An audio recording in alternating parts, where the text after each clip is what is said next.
Hi, welcome to our porch. My porch, your porch, our porch. The APT porch. Should we start the APT porch? Everyone's been on the porch.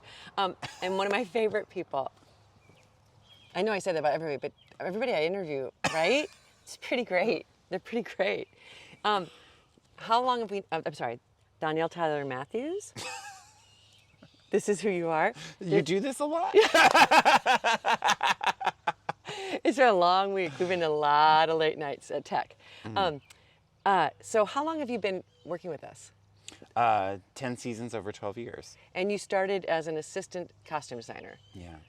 And now you've been designing with us for the last few years. Yeah. And first of all, I wanted to say thank you. Oh, you're welcome. Thank you, sincerely. Your work is beautiful. It's always original. And it's always original, no matter whether it's period or not, in a specific or not. And one of the things that I find remarkable about your work is that you, because it's so specific and because you're so invested in creating, but you're so willing to shift it. And I find those two things don't happen together a lot. Does that make sense? Yeah, I guess so. Because it's so original and so out of your own experience. Do you understand what I'm saying about that? I guess. I just don't. That's just not how my brain works, to not be flexible. So just to be flexible is part of your process. Because the number of costumes you will design for any given show that we actually see is unbelievable. The process, I am not kidding. Like the number of drawings you will do to find the vibe. Yeah, it's a lot. It's a lot. So talk about that. Like what is that process when you're trying to find the world? I come from a painting background. Yes. I did private oil studies since I was 5. Wow. All the way until I was 28. And so if the painting's not working, you just scrape it off the canvas. Or you just literally start over and paint over it. Right. Because it's just paint on a canvas. And so I do that. I do a lot of iterations of drawings and renderings and things because to me, I'm like, oh, this is the cheap part. The cheap part is to draw something. So I would rather create lots of versions in the drawings so we can find the right vibe than marry to something early on because then it just makes your work later on much easier. Because you've eliminated so many things out of the possibility. Like you get... Particularly this show. Oh, yeah. A Hamlet. We're talking about Hamlet. Yeah. Talk about that. In Hamlet we built a world. It's not a period, it's not a certain place, it's not a certain time. We have created our own vocabulary for Hamlet, which I've done a few times here, and I kind of like doing with classical work because a lot of classical work is written to speak to the specific story it's telling. Like Shakespeare's not written for a period, really. Right. He doesn't make period references. And the plays contradict themselves and people contradict themselves. And so it's often hard to watch a Shakespeare, I think, set in a time, in a place, in a moment, because then it starts becoming about how do you justify doing, comedy of errors in 1950s New Orleans or whatever, then you start having to adjust the play to the concept. Yeah. When it should really, I think, work the other way. You should tailor-make a design that really just supports the play, particularly a play like Hamlet, where it's really entirely about character development, character progression, given circumstance of character. It's all about character. Character. It's all driven by the inner all world. Character. Yep. And so you can't, it really does not behoove you to try to smoosh those characters into another box that they don't already have. Right. Rather than trying to custom tailor-make a design that really just supports the actual text. It's so interesting that makes you have to have such an insane amount of understanding of the text. Honestly, an insane understanding. Or a director. Or a director, exactly. Right, exactly. I am not a Hamlet scholar, This is actually the first time I've ever worked on or seen a production of Hamlet. What? Yeah, I've never seen it. That is shocking to me. or heard it. Yeah, it's not wild. That's amazing, but your perspective on it, then watching it, is really valuable. Yeah, fresh. Yeah, Fresh, and you have all kinds of ideas about what it should or could be. There was a lot of stuff that I was like, what? This doesn't make sense to me. And then Jimmy was like, oh, yeah. Or there are a lot of things that people do with Hamlet, particularly, Yep. that are like tried and true traditions that people stage it this way that we just did not. Oh, books and books and books written on how to do Hamlet. That we just did not do. Right. Or there are things that we have done in this production that I'm like, I know people don't do this, but now I'm like, I don't know how I'm going to do another production of Hamlet in my career and not do some things that really help the story in your we mind. do in this play. Yeah. We hope every production of a play like this, like the point of it, reimagining something, that you are learning as you go. I mean, I know that Jimmy spent 30 years with this play, right? So, so if you are a different person every time you meet it too, and hopefully the play is good enough to show you different. It is. I now understand why people are obsessed with Hamlet. No, why? Why do you think that is? Because it's so malleable. Yeah. It's so different. Yeah. It's like just seeing different runs of it in rehearsal. I was like, well, now this scene is totally different. Yep. And so it's really surprising how specific the text is, and yet how easy it is for the text to completely morph with actor choices. Well, I do believe that that's what you just said is what I think about great writing. Yeah. It's the more specific. I think what about Hamlet that is that the things that you go, that's exactly what that means. In the mind, and like some of the lines, some of the things when to be or not to be, obviously the most famous things, but there's so many lines in there, that you're like, that's just true. And it's so specific and so well put that you're like, oh yeah, this can be done so many different ways and still have the poignancy of the moment. And because you can do it so many different ways, you gotta do a lot of drawings. Wrap us up. No, it's true. But just to bring it back. Yeah, that absolutely. is the reason you do it. It's really, and I think that the collective of the design is really interesting too. I just had, you've worked with me on different projects, but when you designed Mary's Wedding, one thing that struck me about your participation in that design process, I know I said it to you several times, Danielle, that you knew so much about so many things. I'm not kidding. We would reference something from like a dance troupe from, I don't remember, to something else, to like some French writer, and you knew about all of it. And I was like, who are you? So a nerd. I'm a nerd. but Lots of useless information. But not. I mean, it influences all the things you do. Yeah. I'm a sponge. Yeah. Yes. I love learning, and And your mind is a really good. I do keep facts and figures pretty easily. I'm weirdly. astounding. I wish I could keep other things, like where my keys are. Not important. Not important in this context. Till you have to go. Till you have to go somewhere.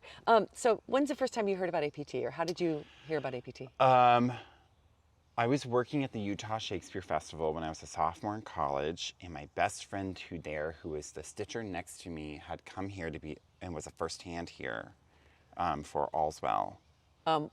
She worked with Sheila on all those uniforms that y'all did. And so my first impression of APT was because they built all those uniforms, and then they wanted to dye them a completely different color. And so they had to take them completely apart because none of the fabric had been exposed to water. Oh, they'd never done that. That was around when y'all started doing that here. Right. Now it's a thing at APT where all fabric it gets introduced to water because it will get rained on. Exactly. Even if it's inside, it might be on an outside play and get rained on. So,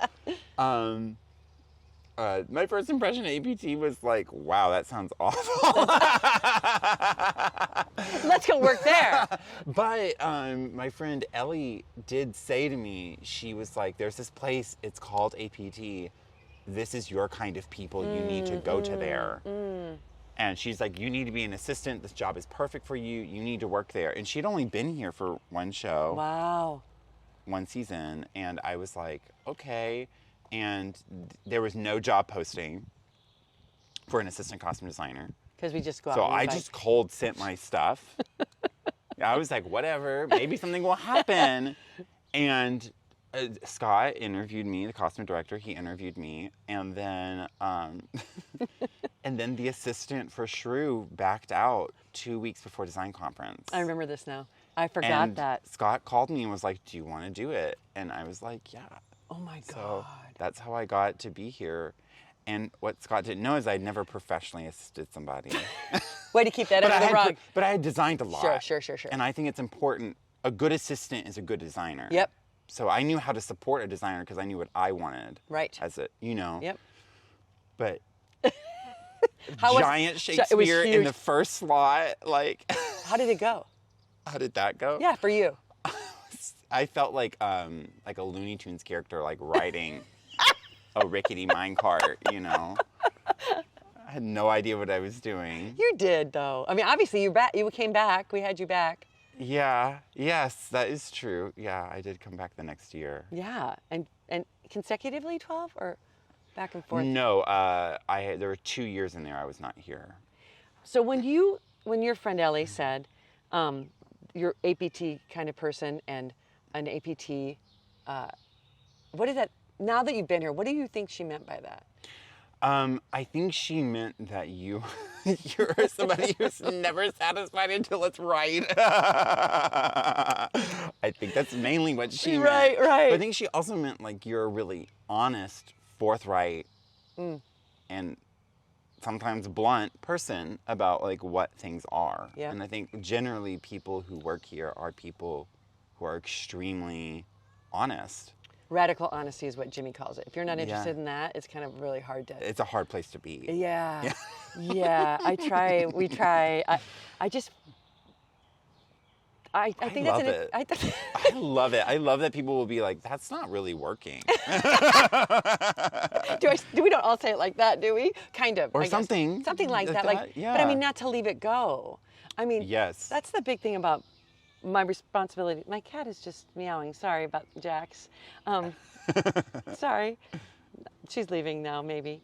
But I think that from my perspective, and so I'd love to talk about this concept because from my perspective, if you get in a space where you can talk about those things, if you get in a space where you can trust yourself and talk about those things and trust each other that we're all after the same thing, there's a lot better chance you'll get there. Yeah, you just can't have ego about it. Yeah. Like, oh, but this is my baby, my child, my idea. Out with bathwater. Like, it's not working. So it's interesting because it is something you're creating from yourself. So it's incredibly personal. And to invest in something to make it great, and then it's got to have like a big picture feeling to it. Like the whole thing, not that one specific choice. Like the whole thing, you're working for the whole thing to be great. So it's an interesting... I remember when I first came here, everyone kept saying, like, everyone in the room is important to the process. And if you have a thought or idea, speak up because you never know where the best idea is going to come from. Right. I remember David Frank saying that, like a broken record, he would say that all the time. And it was really true. So, like, things would come up in meetings from people who were not in charge, who would be like, oh, well, what if you did it this way? And you're often like, how did you think of that? Like, that's a brilliant idea, you know? Right. And yeah, I mean, I think there's lots of famous quotes about the ability to take the best idea in the room. Like, it doesn't matter where it comes from. You should take the best idea in the room. Yeah. And now she's just going to join us. Hi. Sorry. I was just going to say, though, after you're here for a while, you feel more comfortable being in that mode, too. And some people are just naturally more comfortable. But I have seen people, like, learn how to be in that process. Yeah, that's true. When did you know you wanted to come back? Like right away after your first season? Yeah. Yeah? I think the first 2 weeks. That's amazing. Yeah. And you were an assistant for how long? Oh, gosh. A long time? I assisted on, I think, 10. Oh, my. But you did a couple in a 12 season. shows. Yeah. 2 in a season. I only did that once? Yeah, twice maybe. I'm going to talk about when I said, because you were a young designer, and you were working with a lot of designers that had decades of experience. Yeah. And you, I'm assuming, learned a lot from those guys. Yeah. Yeah. So much. But when I said, started talking to you about design, do you remember that? I know you remember because I still have the drawings. Because you like to draw. Oh, remember we did that? And you were young, and I was very interested in you and your perspective, because you were clearly, everyone respected you, and clearly you were dependable, and like everybody knew you were going to make the thing happen. And then I knew you were also a designer, so I looked at your stuff, and you had some things, but like compared to the people you were working with, and I'm like, I don't know how to gauge this. And we talked about Hedda. Yeah. Do you remember that? Yes. So talk about that. Yeah. So a lot of times with I just had been given the advice that it's hard to just sit down and show people portfolios. Yep. Particularly if most of your work is educational Yep. or like a certain level of professional or semi-professional, where it's like, well, it's not really the most polished product, or it's a weird project no one's ever heard of. Right. And so and when my professor had given me the idea that she was like, if you have the time, you can actually do like little paper projects with an artistic director, and they can get to understand your process a little bit. And it is a little like working for free, but it's a good way of like knowing if it'll be a good match. Right. Yeah, and so I offered that to you, and you were like, okay. And I think you picked Hedda Gabler. Yeah, I did pick Hedda. Yeah, which is a play I've been obsessed with for a long time. So, we did a little paper project with Hedda Gabler, and it was fun. It was really fun, and you got to see how I think about plays and the way I talk about character. Yes. And if I have a different idea, how you respond to that. I mean, it's an audition. It was a bit of an audition, but it felt so much more fun. Yeah. than an audition. Oh, really? Okay. Auditions are hard. They're so like formal. There's just one way that I try to break those up into different ways too. But I just wanted to get to know your head and how you think, and how you adjust. Like that's the big thing. Like if you took an idea and then went with it. And so I think that, and I was very much in love with your brain and very much in love with your talent. So it's been since then that I've always wanted to have you inside a project, because I know that you will make those shows better. Mm-hmm. Yeah, and it just ended up working out that the first thing I worked on was Mary's Wedding. It just ended up being like the perfect a small show inside in the fall, didn't have distractions. Yeah. Emotionally intense. So beautiful. Oh, I was so proud of that project. It was gorgeous. Your stuff was gorgeous. Yeah, that was like the perfect play at the perfect time. Yep, I really for me, and I think everybody involved. Oh, we all had and we went to visit the barns and. Yeah. Yeah. People now are like, how do you know about that barn? It was part of our design process. We all went to barns and looked inside. I don't know if anyone remembers Mary's Wedding, but it was such a great team of people. It was a great play. It was a great play. It was a great production. I shouldn't say that about my own, but your work, everybody's work was great. Actors were great. So I always ask people, like, if you could do something again, what would you do? As far as your work here at APT or in life or whatever, if you could do something again artistically, like I'd like another shot at that, what would it be? I don't think I would redo anything I've done at APT. That's nice. I don't think I'm not a person who's usually regretful. Right. But when I was a senior in college, I did design a production of Lear. That I'm like, oh, I have to revisit that. But it was nice to like at least try to do a Shakespeare big of a Shakespeare with only 15 people in a 90-person theater.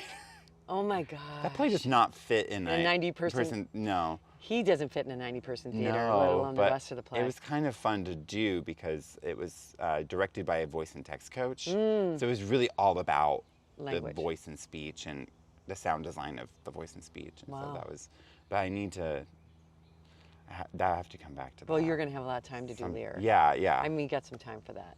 What are you the proudest of? I don't know. I'm really proud of Hamlet. I'm too. Because it's a text that I had no entry into really, and a really complicated play. And I collaborated with the actors from the very beginning.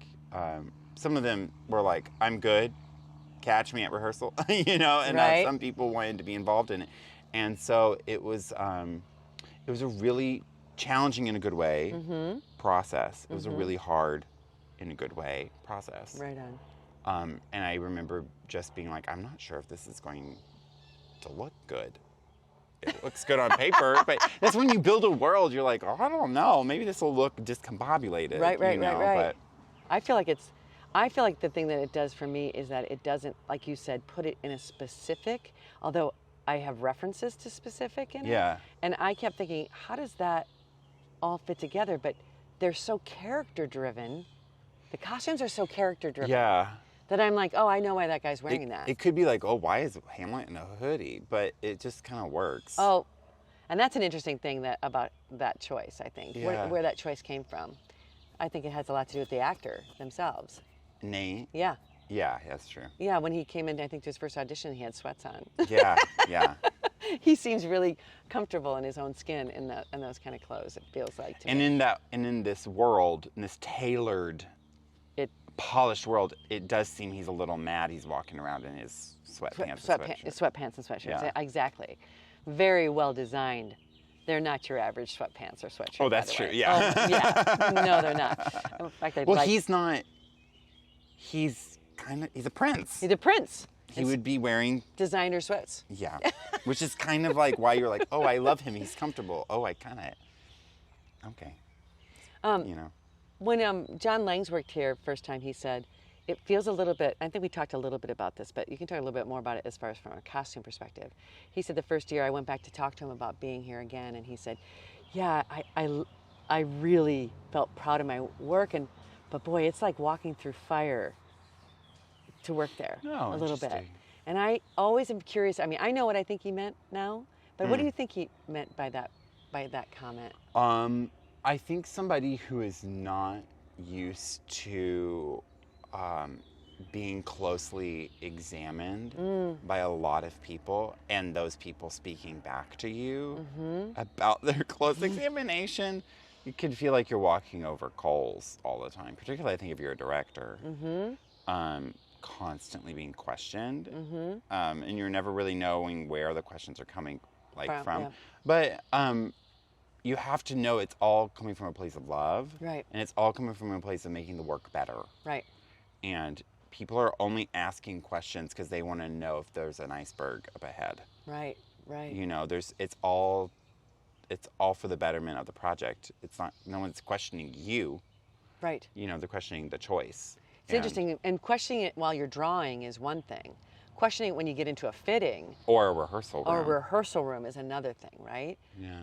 So if it's so the process is the first costume designer I think we talked to, I think, and so the process of drawing is the kind of anything like in a rehearsal process. It's like anything, try anything, see what happens. When we start to make choices, and in your world, and not all people draw, right? Some people research. When you're creating the visual deliverable, the world is your oyster. Right. Google's your oyster. Yeah, you know. Right on. Yeah, so. But when you get into the part where the actor walks in and puts something on that you've now created from that drawing. That's my favorite part. Why? Because that's when the design becomes design. Instead of concept. Yeah, instead of a piece of paper. Right. Yeah, and when it interacts with the human who's wearing it is when it like comes alive. And that's when your design like sinks or swims, you know, and that's when if it really works and if you've really collaborated, it transforms the person who's wearing it. Right.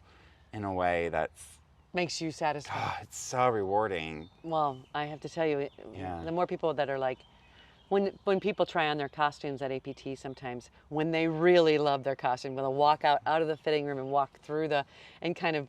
Oh, I do that every time. Do you? Yeah. I do that every time. I love it so much. Yeah, and everybody in the costume shop. That. There's like 40 people in the costume shop. They all get to see the costume come and go. And the actors, you can tell how they're feeling. You know why I love that? No, two reasons. One, it's great to get distance because when you're in a fitting room, that up the hill theater, you need to like see things from afar. it helps you detach a little bit from it. And number two, like, that room will let you know if there's something wrong with that outfit. You know, like, so you know immediately when it walks down, you're like, oh, maybe not that. Well, that's a really good test. Yeah, it's great. And then you walk over to the people you really want. And also, it's great for people to see their work. Because otherwise you're just fitting things in a fitting room. And then people your never stitcher and your first hands, and no one ever gets to see the work. Oh my gosh, that's so true. That's a really good thing that you do. And see the process. That's amazing.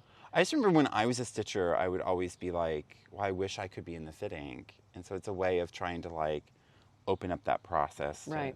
The fitting is where the designer and the actor and the draper and other people will be in that room to fit the costume. And you start out with a muslin fabric. If we're building it. If we're building it. And we don't build everything. Some of it's pulled from stock. Mm-hmm. Or purchased, Or purchased or rented. Yeah, and then for those kinds of fittings, you have like your whole lineup of all of the options, and I rank them by, this is what I think will work. I rank them by 1, 2, 3, 4, 5, 6. You know. Right on. And we go through all options. Wow. You have to try all options, even if the first one's perfect. It's like, well, you never know. Right on, right on. And then something like Macbeth that you did for us in 2019, that was almost all built. Because it wasn't. It was all created from stuff in stock. It was all heavily altered, yeah. Yeah, because it doesn't. The great tunic stock of APT, yeah. I mean, I wonder what we're going to do. There's some thousands of tunics up there. Stuff from like the 70s and 80s. 80s. I was like, oh, APT's that old, yeah. 1980. But close. Yeah. But we have a lot of tunics up there.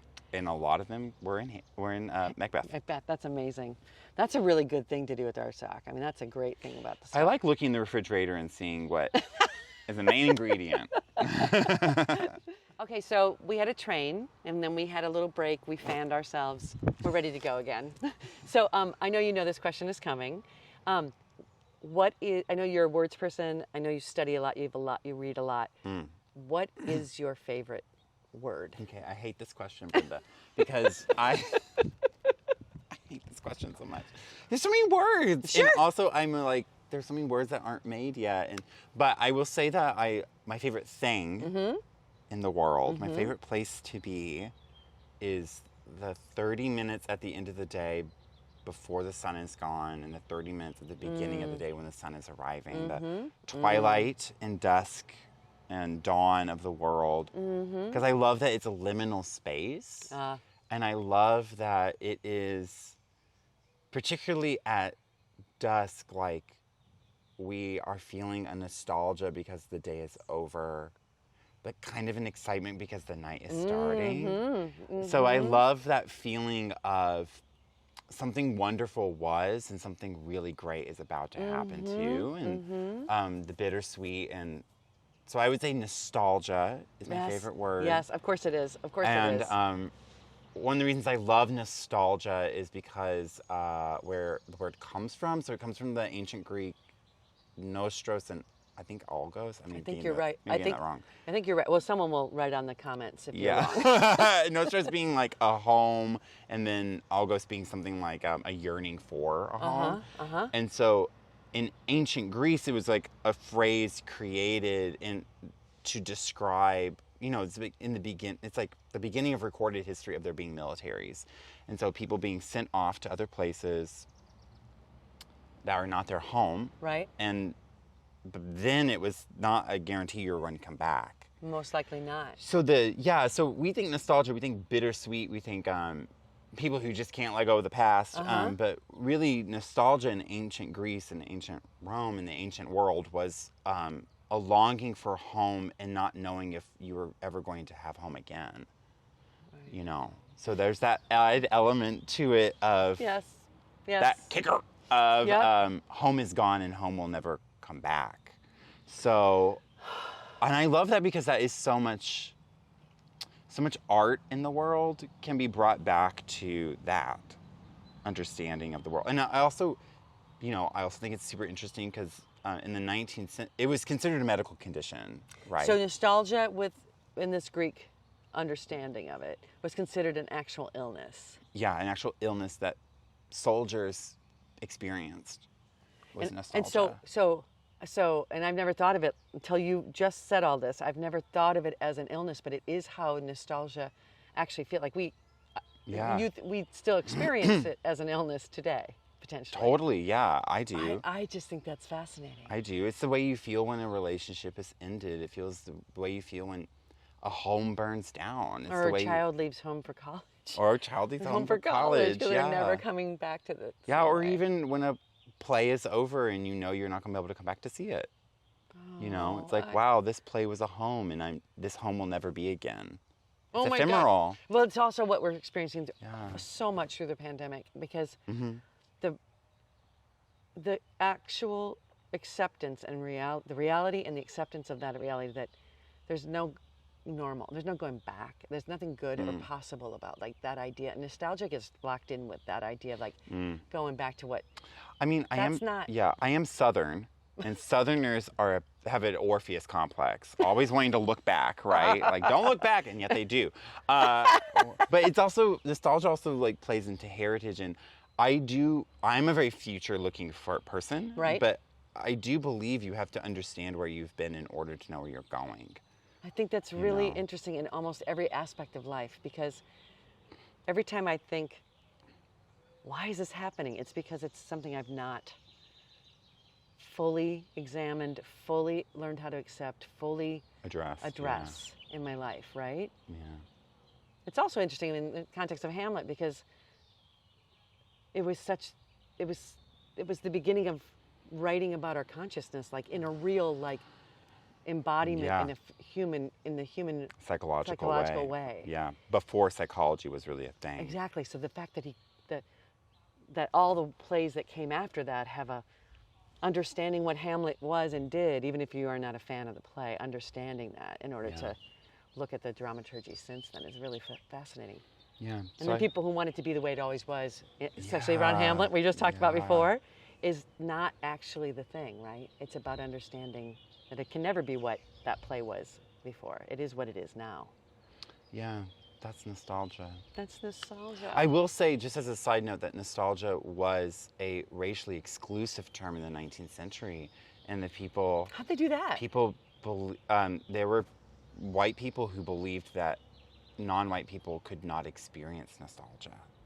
And that it was a superior emotion reserved for white people. Well, Isn't it wild? Isn't that convenient? It's convenient because it is a very humanizing emotion. Yes. It's an empathizing emotion. So you have to deal with the fact that they actually do have a life before. I think that's a testament to how powerful nostalgia is that you have to rob other people of it in order to deny them humanity, right? Oh. Because otherwise you can't. Because otherwise, how could you enslave people and bring them to this country? If you thought that their past had any meaning. If you thought that they could miss home. Yeah. Brutal, huh? I told you they were going to teach us all kinds of things. Did I not? Okay. Anyway. Wow, I'm going to go read about this. Do you have any articles on this? Yeah, Of course you do. Yeah, of course you do. Course. So I want to hear what your least favorite word is. Okay, so on a lighter note, gosh, I threw up when I was in 3rd grade after having really bad lo mein. And so now every time I get close to throwing up, I taste that lo mein from 3rd grade. Oh my God. And so bile is like my least favorite word. Oh, I thought you were going to say lo mein was your least favorite word. But no, bile. Okay, bile. It's a terrible word and it's a terrible thing to think about. So I'm with you that's a But bad that's word. what bile tastes like to me is really bad lo mein. Isn't that weird? Yeah, that's weird. Everybody has their I got sick on story. So on a lighter. And then lighter note, nostalgia, bile. Okay, so my last question for you, because I talked to you all day, clearly. My last question for you is, if you could go back to yourself as a child and know something or be able to tell yourself something, like what would be the thing you want to impart to yourself? Be a plastic surgeon. No.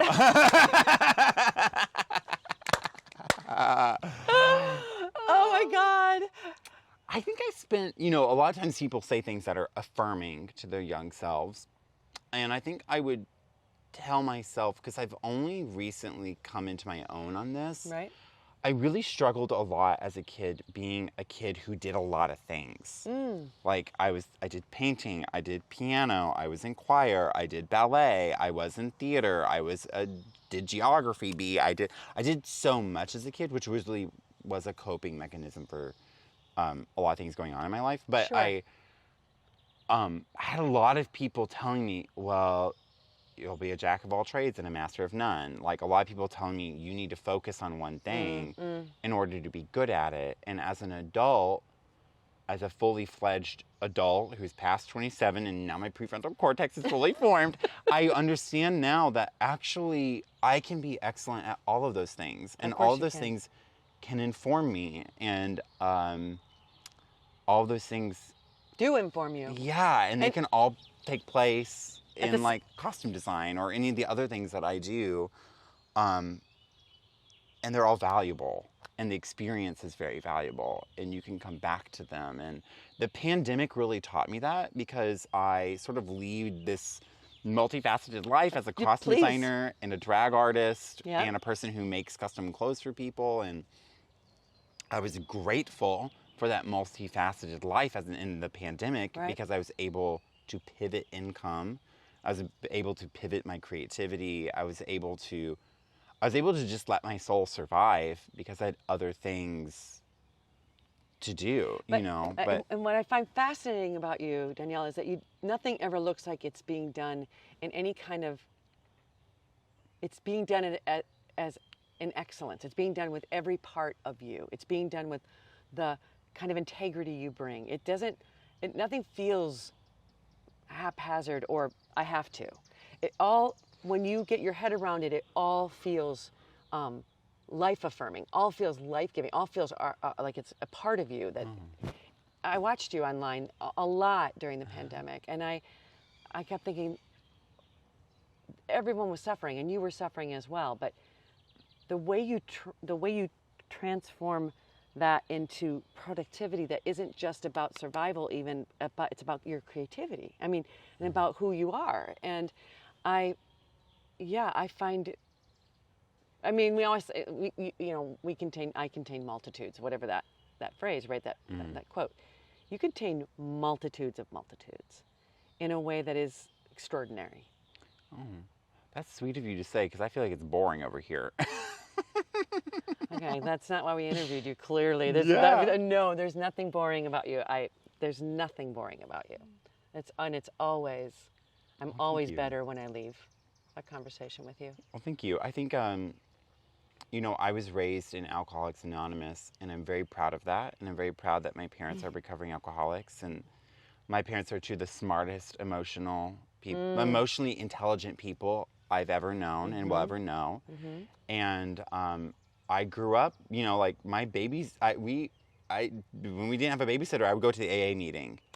So I grew up like listening to really harrowing stories that people experience. And so I grew up knowing the human experience could be like that. And I grew up knowing what the bottom of the barrel looks like for people. And I grew up, honestly, like with the best storytellers in the world, which are people telling their own story. Wow. And so that's how I come at theater, and that's how I come at everything I do, is like, how can I share? How can I create a place for people to share? How can I help people share story in a way that creates connection and creates change in other people? Well, I'm going to say that your drag show here in Spring Green was one of those moments, right? Let's be frank. I mean, let's be honest. Like, that was extraordinary. It was such a life-affirming experience for everyone in the room. It's been one of the best nights of my life, I think, so far. Oh my God, it was so beautiful, and it was so affirming. And I was sitting next to my 91-year-old mother-in-law, who sang along to every song. That's kind of my demographic audience. Is to be it? honest with you. Oh my God! Well, she was young. I felt like she was the oldest one in the room, but I There was another person there who was 92. Oh my gosh. Someone else brought their 92-year-old mother. He messaged me earlier. But my daughter was there as well. And to have my 22-year-old daughter there, 24-year-old daughter, sorry, there as well was every platform you have, including this interview, is used for the betterment of everyone watching, all the time. And I know as a person who has been the benefit of beneficiary of your generosity and your willingness to be frank with me and to teach me and to let me know when I'm failing. I admire that. And also let me know when I'm succeeding. All of it. And that room the other night was a room of like acceptance and succeeding. Everyone creating like this speculative space that all of a sudden existed. Like, Yeah. you know what I'm saying? I feel strong about creating community. Absolutely. Yeah. I would say that's one of the biggest things about people who work at APT. And one of the most important ways to create community is to foster a well, whether it's an artistic well, a well of your gift, and to fill other people's cups with your well, like with generosity, but to also tend to your well and to make sure that you are refilling your well and you're tending to what your gift is to other people. And I said it at the show that night, I think everyone in the world has a gift, and it is your duty to foster your gift. It is your duty to give your gift no matter what anybody tells you, because other people will tell you that your gift's not good enough, that your gift doesn't look right, that your gift isn't welcome here. You cannot listen to those people. You have to give your gift. And then the last thing I say is that it is your duty to affirm other people when you see them giving their gifts. To tell people, your gift is beautiful. Thank you for giving your gift, you know, because there's so many people out here fostering gifts and giving them to people with no positive feedback, you know, or with little positive feedback or little acclaim. And I think people in the arts often get more acclaim than people who are doing childcare, than people who are teachers, than people who are working in healthcare, than, you know, a lot of people who are doing things that just make the world go. Yep. Absolutely. You know, but that's a gift too. It is, absolutely. So. Thank you. Thank you so You're much. welcome. This is really wonderful. You're welcome. Thank you. APT is a really special place. And a major reason it is special is because you are at the helm of it. You and all of the other people, but particularly you, are at the helm of it. And it's very special that you're here. So I'm glad that you're here. I'm glad I'm here too. And I wouldn't be here, and it wouldn't be special at all, because it is about the fact that there's you, and there's the company, and there's the people we work with every day. Michael Bro, Yeah. Carrie Cannon, all those folks. Yeah. Thank you. It's amazing. Yeah. Thank You're you. welcome. I appreciate that. Anytime. Let's do that again. You can sit here and do it. I'll just keep talking. No, Thank you. Thank you so much. Thank you.